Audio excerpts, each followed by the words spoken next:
HDFC bank Sakori शाखेतील विविध कारणांमुळे बंद अथवा ब्लॉक करण्यात आलेली अनेक खातेदारांची खाती तातडीनं सुरू करण्यात यावीत अशी मागणी महाराष्ट्र नवनिर्माण सेनेचे शहराध्यक्ष विजय मोगले यांनी केली आहे। या मागणीसाठी मनसेच्या वतीनं बँकेसमोर आंदोलन करून शाखा व्यवस्थापकांना निवेदन देण्यात आलं।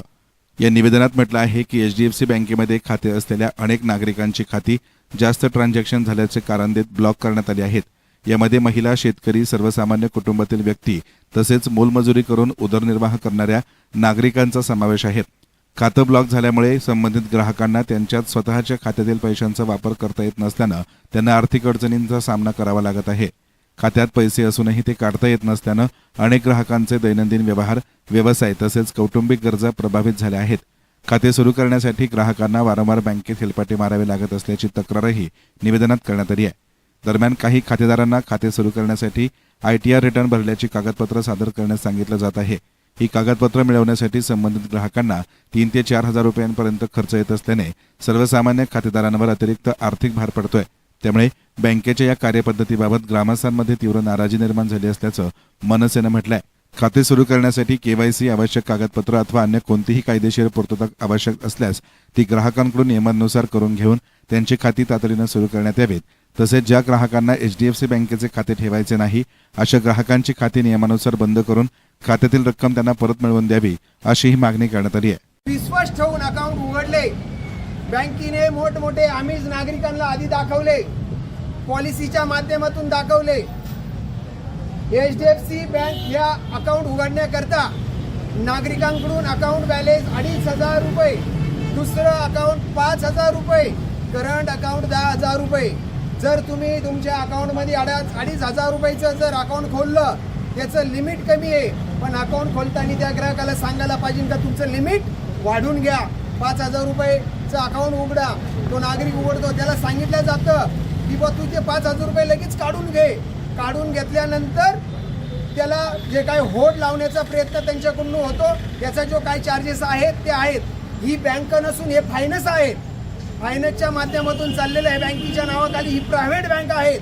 नागरिकांना, शेतकऱ्यांना माझं सांगणं आहे, बाबांनो इथं तुमची फसवणूक होतीये। सगळ्यात जास्त जर कधी फ्रॉड होत असेल तर HDFC बँकेच्या माध्यमातून फ्रॉड होतो।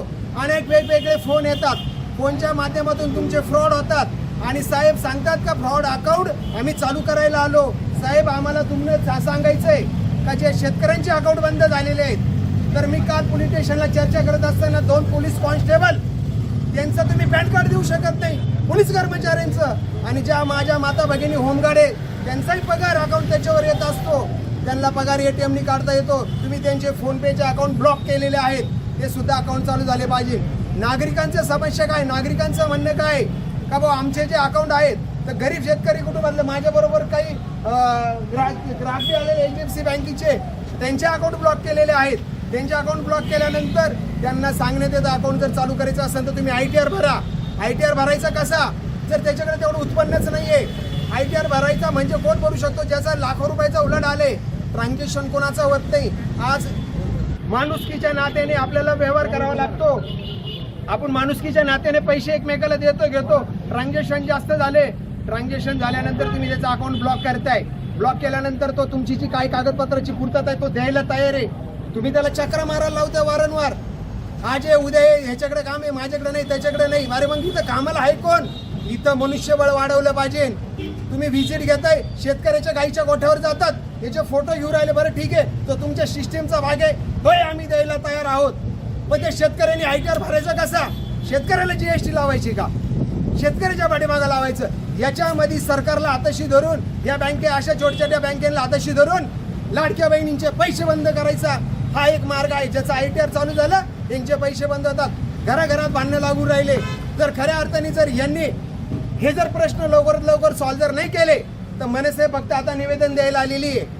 मॅनेजरच्या कानाखाली महाराष्ट्राचा नकाशा ओढल्याशिवाय मनसे शास्त बसणार नाही। मनसे स्टाईलनीच उत्तर देऊ, आणि हे जे कोण ब्रँच मॅनेजर इथं कुलकर्णी म्हणून त्यांची बदली झाली पाहिजे। आम्ही त्यांच्या राहता पोलीस स्टेशनचे PSI मॅडम आणि आमचे सहकारी मार्गदर्शक सर्व जे पोलीस कर्मचारी आहेत हे सर्व या ठिकाणी आलेले आहेत। सरोदे साहेबांनी सांगितलं का कुठलाही रस्ता रोको आंदोलन करू नका, चर्चा करा, चर्चेच्या माध्यमातून प्रश्न सुटन. आमचे तालुका अध्यक्ष गणेश जाधव, जिल्हा अध्यक्ष राजेश लुटे हे सर्व पदाधिकारी या ठिकाणी आलेले आहेत. आज आम्ही सर्वांशी चर्चा करणार आहोत. पोलीस प्रशासनाच्या मध्यस्थीने हे प्रकरण आता आम्ही चर्चा करणार आहोत. लोकांचे जे प्रश्न आहेत ते मार्गी लागले पाहिजे. अकाउंट हे तुम्हाला 8 दिवस आम्ही देणार नाही, आम्ही तुम्हाला 5च दिवस देणार आहोत. 6व्या दिवशी आम्ही नगर मनमाड रस्ता रोको करू असा खणकावून इशारा देतो. माझ्यानंतर आमचे जिल्हा अध्यक्ष बोलतील. आज महाराष्ट्र नवनिर्माण सेनेतर्फे आम्ही HDFC बँक साकुरी शाखा या ठिकाणी एक आंदोलनाच्या माध्यमातून निवेदन द्यायला आलो. परंतु ब्रँच मॅनेजर यांनी काही अधिकाऱ्यांसोबत चर्चा केली. त्यांना सांगितलं की असे जे त्यांचे डिमांड आहेत किंवा त्यांची जे मागण्या आहेत त्या मागण्या आम्ही पूर्णपणे मान्य करून त्यांचे जे लोकांचे अकाउंट जे गोठवण्यात आलेले आहेत ते गोठवलेले अकाउंट आम्ही चालू करू. हीच गोष्ट ज्या वेळेस ते ग्राहक या बँकेत येतात त्यांच्याशी तुम्ही पोलाइटली बोलले असते, नम्रतेने बोलले असते तर हा विषय पुढे जात नव्हता. बँक ही कशासाठी असते तर बँक ही लोकांना सेवा देण्यासाठी असते, ग्राहकांना सेवा देण्यासाठी असते. जर तिथले कर्मचारी मगरुरीने जर बोलत असतील तर हे सर्वसामान्य व्यक्तींना जर ते एवढे म्हणजे रफली भाषा बोलत असतील तर आम्ही महाराष्ट्र नवनिर्माण सेनेच्या तर्फे एक मोठं आंदोलन या ठिकाणी करू. आमचं आंदोलन असं असतं, मनसे स्टाईलचं आंदोलन असं असतं की आता आम्ही पहिल्यांदा तुमच्याशी नम्रतेने निवेदन देऊन आणि चर्चा करू. जर आम्हाला याच्यामध्ये मार्ग मिळाला नाही, आम्हाला या प्रश्नाचे उत्तरं भेटले नाही तर या बँकेत एकही काच आम्ही ठेवणार नाही. हे आमचं आत्ताच आम्ही या ठिकाणी सांगतो की आमचं जे आंदोलन राहील ते खळखट्याक राहील. त्यामुळं त्या कर्मचाऱ्यांनी किंवा त्या अधिकाऱ्यांनी आम्हाला जे आमच्या आहेत आत्ताच्या ज्या डिमांड आहेत त्या पूर्णपणे 5-6 दिवसामध्येच लेखीमध्ये द्या आणि आम्हाला ते प्रश्न सोडून द्या. आम्ही आता फक्त चर्चा करायला आणि निवेदन द्यायला आलेलो आहे. आणि याच्यानंतर जे काही याच्यानंतर जो प्रश्न निर्माण होईल त्याला सर्वस्वी जबाबदारी त्याले मॅनेजर राहतील. जय हिंद, जय महाराष्ट्र. या प्रसंगी जिल्हाध्यक्ष राजेश लोटे, तालुकाध्यक्ष गणेश जाधव, उपतालुकाध्यक्ष सुधाकर वाघमारे, शहर उपाध्यक्ष विजय सोमवंशी, वाहतूक सेना शहराध्यक्ष हरुण शेख आदी उपस्थित होते. HDFC बँक साकुरी शाखेतील संबंधित ग्राहकांच्या समस्या तातडीनं सोडवून बंद आणि ब्लॉक झालेली खाती सुरू करावीत अशी मागणी मनसेनं केली आहे. शाखा व्यवस्थापक यांना याबाबत विचारलं असता माध्यमांशी संवाद साधण्यास त्यांनी स्पष्ट शब्दात नकार दिलाय. मला माध्यमांशी बोलण्याची परवानगी नाही असं सांगत त्यांनी कोणतीही प्रतिक्रिया देणं टाळलंय. येस मीडियासाठी प्रतिनिधी संदीप वाभळ, राहाता.